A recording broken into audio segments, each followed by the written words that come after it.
Okay, so this is HeMan as we know now. Who is this? Clearly not HeMan, right? Like, can't be the same person.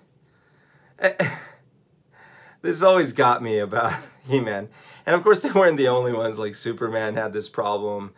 You have your superhero and then their alter ego. This is Prince Adam. And no one knew that Prince Adam was HeMan. Like, no one. It's like, dude, come on. You know, he talked a little softer, and he wore these like pink colors and foo-foo colors. That's why? That's why. Oh, and his sword is pink. But his sword wasn't pink in the show, by the way. It was just that the toys, the color of the sword was pink. I guess pink is not a manly color, right? So that's why, not HeMan. HeMan? No, come on. He's pink. Come on! This happened with Superman too. Like if Christopher Reeves, well, in general, you have this like 6'4" tall dude, and you know, very handsome, but he's wearing glasses. Can't be Superman. This is egregious. Hi, my name is Umberto. Welcome to the Truth Zone. The Truth Zone? No, it's the welcome to the Unsafe Zone. This is where we tell each other secrets, and we, you know, are honest with each other, and we help each other grow. Yeah, so as I talked about in my last episode, I was a huge fan of HeMan. I loved the toys first. Then the cartoon came out in Colombia. I didn't really talk about the cartoon last episode, but yeah, that was a big thing. I think a lot of my friends were really into the cartoon. It was fun. I mean, if you watch it now, the episodes are kind of silly. But they did have little, the more you know, kind of segments at the end of every episode where they would try to teach kids a lesson, a moral lesson, or some sort of thing to take with them. And I actually liked those. Even now going back, and like they were actually pretty good lessons. So I don't know if they did that sort of as a philosophy, or if they were encouraged to do that to have more positive feelings from parents and things like that. But I liked it. I thought it was great. The cartoon itself, it was pretty simplistic, but I still loved it. You know, you're a kid. I think I was probably 10 when the cartoon was out in Colombia. It was just so fun to watch. And so I would play. By then, I talked in the last episode, I had Man-at-Arms. That was my first toy. But I think by then I had actually gotten Prince Adam as well. A little later, I got a HeMan, an actual HeMan. Imagine, I actually didn't have the HeMan for a couple of years. But then I got the HeMan with Battle Cat. That was really cool. I don't remember when or if ever. I don't actually know if I ever did get Skeletor. I might have never gotten Skeletor. Look at that. This is the bad guy. This is HeMan's arch nemesis. And, you know, he looks pretty bad. Anyone with a skeleton for a face, you know, they're not good. Unless it's the movie Coco, which is a beautiful movie. But yeah, so this guy. And a few funny things about the toy. I always hated this. It's supposed to be a staff, but they made it out of soft plastic. Like the rest of this is hard plastic. They made the staff out of soft plastic, so it was always bendy. And I just, that took me out of the suspension of disbelief. You know, you're trying to play with these characters, and you're like, watch out, HeMan. By the way, he had a weird voice in the cartoon. I will hit you with my staff, but it's bendy, so it's not very hard. And you know, like, that was so sad. Why was his staff bendy like that? It should have been firmer. And then, you know, he had a sword. So I guess the story is that he had one of the halves of this master sword that was the special sword that gave HeMan the ability to get the powers. Prince Adam carried the half, and when he pulled out the sword from his back, and he said, I think the words, you know, by the power of Grayskull, I have the power. He would transform into HeMan, which essentially meant getting almost naked. Because if you notice, musculature-wise, like, he's pretty much the same, you know. Like, here, let me pull out both of them again, and this one's getting a little washed out in the camera, but like they're about the same build. So it's not like turning into HeMan actually made him grow in any way. I suppose his muscle fibers contracted stronger now, and his reflexes were increased. Who knows? Certainly his skin became tough as nails. But then I don't, it was really confusing. In either case, this was half of the sword, and apparently Skeletor had the other half. And I don't know how I came about the other half. I don't remember that little piece. The toy also has this little loin cloth thing, or loin armor, leather armor thing. But he is wearing something underneath, luckily. But it's and then he's got this chest. A lot of them have a little protection. But Eternia, which is the planet that they were all from, must have been a pretty warm climate, because normally they all were pretty unclothed, except for Prince Adam. Prince Adam wanted warmth, and maybe because he's not so manly, he gets so cold or something. It's hilarious. Last episode, I talked a little bit about how there were some dark elements to my fascination with He-Man. There was actually a comment made in the last episode about how they were glad that I mentioned that there were some dark aspects. I'm not entirely sure what the comment meant. It could be something related to what the portrayal of masculinity in these cartoons and toys may do to our society and to kids. And that's a fair point if that was the angle. This is presented as like He-Man, this is masculine, which means you need to be extremely roided up, have 0% body fat, and be pretty much like in your face naked kind of thing. And if you like pink or you wear little vests and stuff, you clearly couldn't be He-Man. That's why no one thought that Prince Adam possibly could be He-Man, right? Because who likes pink? Not men, right? So there are all those things, stereotypes. There were females in the He-Man cartoon and in the story. There was Teela, and there was the queen. What was the queen's name, man? I'm spacing here. But, so actually, I always felt Teela was presented pretty powerfully. She was Man-at-Arms' daughter, and she was very powerful. In fact, when you watch the stories, she fights along He-Man and Man-at-Arms and stuff, and she actually kicks some butt.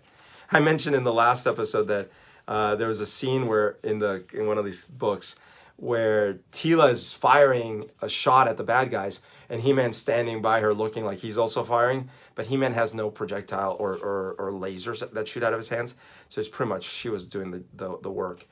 In either case, this was the, it is true. I could see how there could be some concerns that He-Man presented a really toxic masculinity or a bad image of men. I gotta be honest, and probably this is my own conditioning in the society we live in, I never thought about that as a kid. For me, it was really just, they were cool toys. And I suppose the counter could be like, yeah, that's the point. They're presented as cool toys, and then you don't realize you're being indoctrinated. Fair. Although I never wanted to go into bodybuilding as a result of this He-Man stuff. I don't feel like neither the way the cartoon was presented nor the lessons at the end or anything ever gave me a sense of like, oh, men are better than women. I don't feel like that was the case. So it is quite possible that this stuff does give you some negative influences. But I don't know exactly how it affected me in that case. One area could be, in fact, the whole, more of what's masculine and what's effeminate for a man. Like, oh, this is somewhat not masculine, or it's even effeminate. That's why Prince Adam, it's inconceivable that he would be He-Man. See that? I certainly probably would have told you that someone dressed like this wasn't manly enough or something if I was a kid. He looks kind of cool to me, frankly. I kind of love that color pattern, if you ask me. He's pretty badass. And if you go show up to a party dressed like this, I think it's probably better than if you show up dressed like this. I also remember a lot of the stories. Here I have a couple more of the booklets that came with the toys. I really like these, by the way. They were so fun. Very short, but neat. And look at this. Okay, so look at this thing. There's He-Man in an action pose, and he's got two of his buddies. And every time they sold these, they would show you more toys you could get. So these are other characters. This one, what was the name of this guy? Buzzsaw, probably, or something like that. And then this guy, his head would stretch, Mechanic, or something like that. Oh, I loved this one because you could press a button and his whole head would go up, indicating that I guess he was half robotic.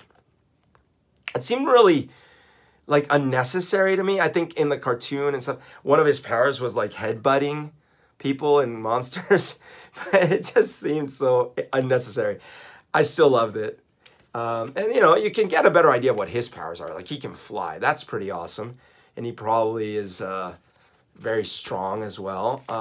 In this story, they're battling some insect people. So it would make sense that He-Man would team up with an insect super friend like the bee dude. In fact, let's confirm what the names of these are. So it's been a while. So we go in here and He-Man, you know, let's start over. Okay. So we see here the king and the queen, there's, you know, they're fearing for their safety. It sounds like there's an earthquake happening. And Prince Adam says, "Come, mother." By the way, you notice in this story, Prince Adam is not wearing the lavender and purplish colors of the toy. He's actually wearing like a blue tunic and stuff. So the booklet was a lot less overt in that sense. But anyways, he goes and transforms into He-Man right here we see. And he says, "By the power of Grayskull," and that's how he transforms. I will say in the cartoon, in this one, they do make it seem like he does grow a bit, like it's a little more obvious, but he clearly still looks like the same person. Okay, and then, you know, He-Man's now powerful enough, he can burst through the door, and then here we go. This is the other gal. This is the sorceress I was talking about. Maybe her name was Sorceress. She lives in Castle Grayskull. She's like the spirit of the castle and all these things. Okay, this is it. Mechanic is the guy whose head stretches, and indeed Buzz Off is the bee dude. Yeah, so that's cool. And so he's like, okay, hey, there's something wrong. We got to go investigate it. And the sorceress is ill, and they call her the sorceress. So she's got a name, but I don't know what the name is. They call her the sorceress. So again, I mean, one of the most powerful, if not the most powerful character is the sorceress. So, you know, that's neat. And Teela, they do present her as sort of a co-equal. But, you know, she dresses really skimpy and blah, blah. So I'm sure there's a lot of things you can argue about. But it's also so fun. I mean, like, that's one thing, and I can see folks getting upset about this, but these toys were colorful and bold and over the top, and I think that's why they sold so well for kids. So what came first, indoctrination or the egg? It's kind of hard. So yeah, so then they go down into the thing. They start battling the insect people. You see He-Man just like whacks, big old punch. Dang. And this emphasizes that He-Man uses brute strength to solve his problems. You know, and so that was part of it. It is true that He-Man wasn't presented necessarily as a master negotiator. Yeah. Then Teela falls prey. "Help me, He-Man." Okay, all right. So the strong He-Man has to save the helpless Teela. Okay, fine. By the way, I'm assuming so much about what that comment meant. For all I know, they meant something totally different. And I'm also like getting defensive about potential commenters about this whole thing. So I guess I find that hilarious. But, you know, I remember some of this controversy too. Anyways, more stuff happens here. They finally come across, oh, I see. Beastman, one of the henchmen for Skeletor, is behind this whole thing. They've captured the queen of these insect people. So now the insect people are rebelling. That's causing the earthquakes. He-Man jumps into action to prevent more of the stuff from crumbling. They strike a deal that they're going to help and they're going to battle and then there's all these other beasties that are fighting along with Beastman, you know, like creatures from the dark, not Teela, but and you see He-Man starts punching his way through them. They're sort of demonic creatures. And here we see Mechanic's headbutt. You see how cool that is? It does come into play. You know, that head really can do some damage. Now, what I don't understand is, why is Buzz Off just punching? Like, he can fly. He could probably pick people. Seems like not so creative. I guess here he's flying, but he's just flying to say, "Follow me, save the queen." So, okay, great. Then, you know, Beastman tries to whip He-Man. He's not standing for it. And he gets thrown into the water. They never imprison. This is worse than Batman. At least Batman puts people in prison, takes them to Arkham Asylum. Here, he was always like, "You're going in the water." Or, "We're going to shoot rays at you guys to scare you." And the next episode, they're back, and you wonder why they're back. It's like, I love it. Beastman goes, "Arg! I'm ruined. You're ruined? Why are you ruined? Is he allergic to water? I mean, the next scene we see him just kind of like getting up and then running away. Oh, someone's chasing. How's he ruined? This did nothing to him. And finally, they're celebrated as the heroes because they saved the day. This one, by the way, came a little later than the one I showed last time. And it's disappointing. You know why? Because at the very end page, there's no more things to buy. Like at the end of the other one, there were all these other toys you could buy. But they do still have it in the back of the booklet. So the other one, though, had 2 full pages of ads. This one only has 1 page of ads. And look at these. Oh, my gosh. These were drool-worthy. This He-Man battle-ready, battle armor He-Man. You know what happened to this dude? This little piece of his chest had 3 states of damage. No damage, some damage, and mass damage. So when you would strike it, it would rotate once and then twice. And it would have like these gashes to it. It was so cool. Many faces. Many faces had 3 faces, and you could rotate which one it was. It was amazing. Ram Man actually was one of my favorites. This dude could ram, and he's sort of like the juggernaut of this universe. And he was so thick, and I always wondered, you know, as a kid, I was like, his muscles look actually even bigger than He-Man's.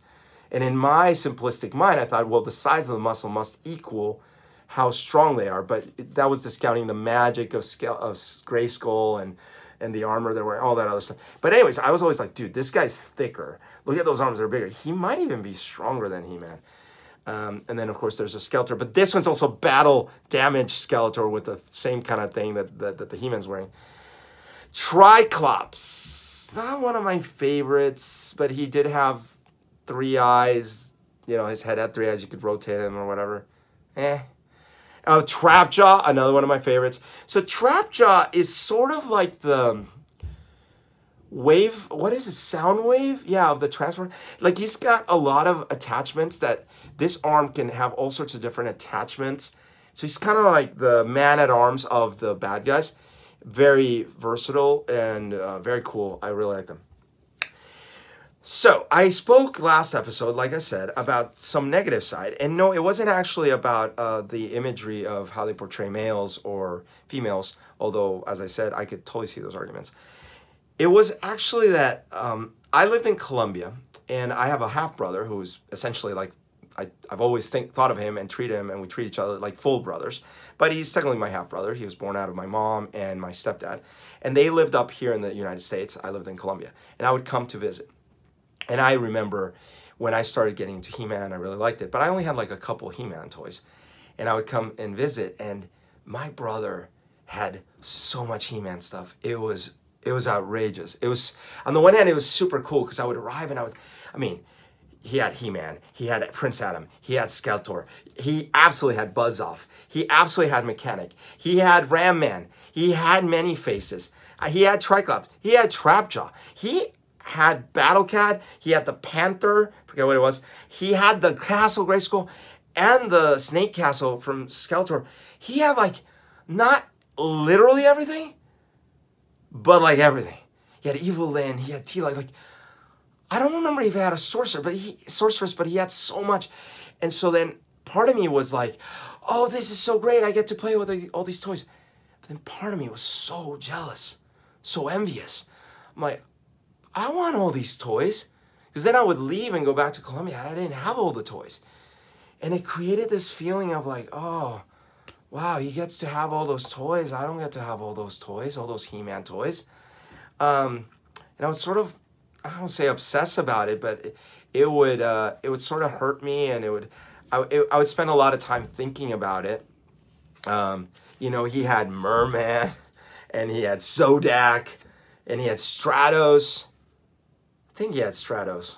Maybe he didn't have. He even had this little vehicle. I honestly, it felt to me like he had all of it.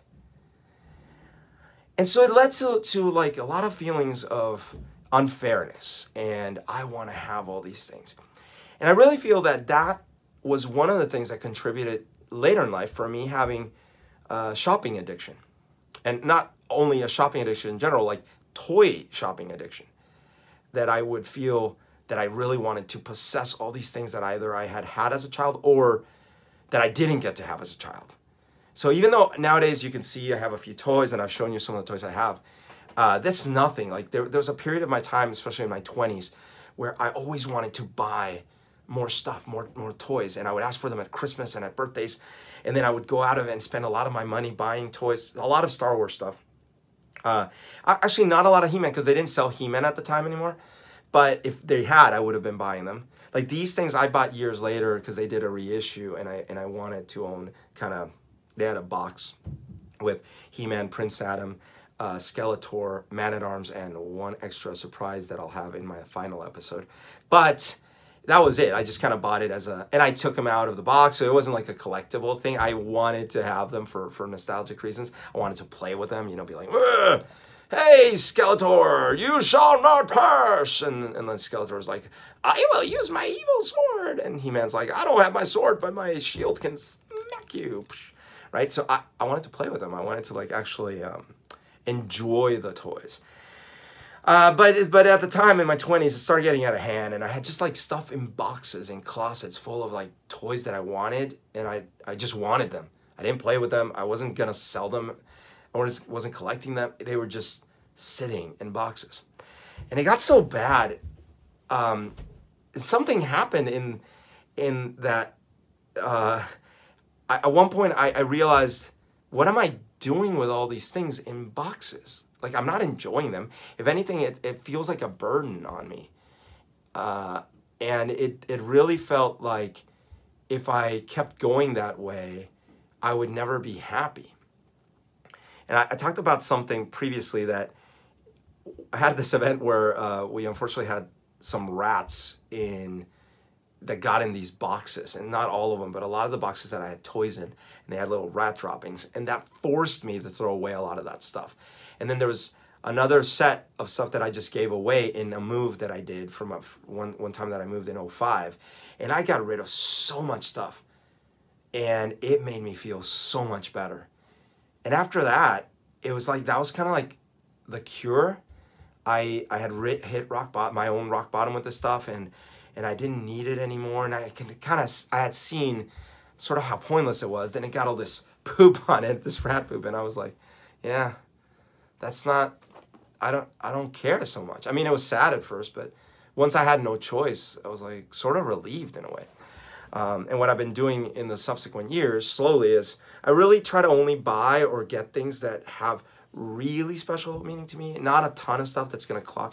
And I don't hide it. I put it out. I enjoy it. I enjoy looking at it. I enjoy playing with it, or you know, like doing something with it, doing podcasts or YouTube videos with it. And that was a journey for me. So that was sort of the dark side I was talking about. And as far as the jealousy I felt with my brother, what's interesting, in doing the research for this episode, I actually found out something very interesting that I didn't know. And that will be the main topic of my final video of this series. So the next video will be the final in this He-Man series, and I will talk about that, and it relates to my brother. I don't mean to leave you in a cliffhanger, but it's a whole other topic, and this video's already gone pretty long. So I'll close this one with one more thing. There was another one of these little booklets that was the King of Castle Grayskull, yeah. And there's Battle Cat. So I gotta tell you, I did end up getting He-Man and Battle Cat in one of my trips that I took up here. My mom bought it for me. And I got more fun out of that Battle Cat because he could join in so many games that weren't even He-Man related. Now, one sad thing is that the cat was not articulated. It's hard plastic. And unfortunately, I don't have one to show you. I wish I did, but you can look it up online, Battle Cat.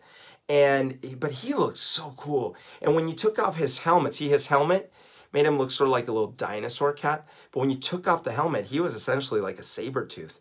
Not exactly, the teeth weren't that big, but sort of. And green and vicious. I loved it.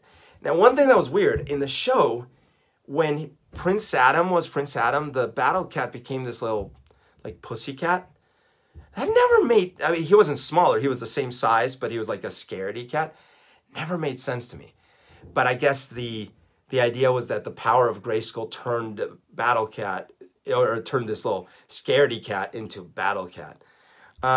Didn't like that as much. I would have preferred that awesome, majestic beast was always just like great, but that it was so good with anticipating Prince Adam and He-Man's needs that it didn't jump into action just at any random time. So that was kind of a funny thing. And this whole story is another sort of over the top thing. But in this one, you learn a little bit more. In fact, last time I talked about He-Man's force field garment, and they literally call that out. "You should have hurried back to your sea when you had a chance," yelled He-Man, "because I have had time to get into my force field garment." Right. So that's the thing. So it's not He-Man's skin that's like impervious. He needs a force field garment. I guess he does get stronger when he turns into He-Man, because in that other pamphlet I was showing you, Prince Adam couldn't get them unstuck, but once he turned into He-Man, he was able to burst through the door with this big pole. So that seems to indicate, like, why would Prince Adam not have, was he just trying to hide his identity? Maybe, but it seems like he got strong enough to be able to do that. So anyways, fascinating. I'm excited to maybe look for a Battle Cat on eBay, but I don't know if I need that. I sort of feel like I'm pretty happy with these guys. Well, that's it for this episode. Say goodbye to Prince Adam and his alter ego that no one could guess, He-Man. And say goodbye to evil Skeletor. And I'll see you in the last one, where we'll talk about the backstory about my brother and all his He-Man toys, and the mystery final toy. It won't be that shocking, might be anticlimactic, but it's mystery, it's fun. So until the next one, take care.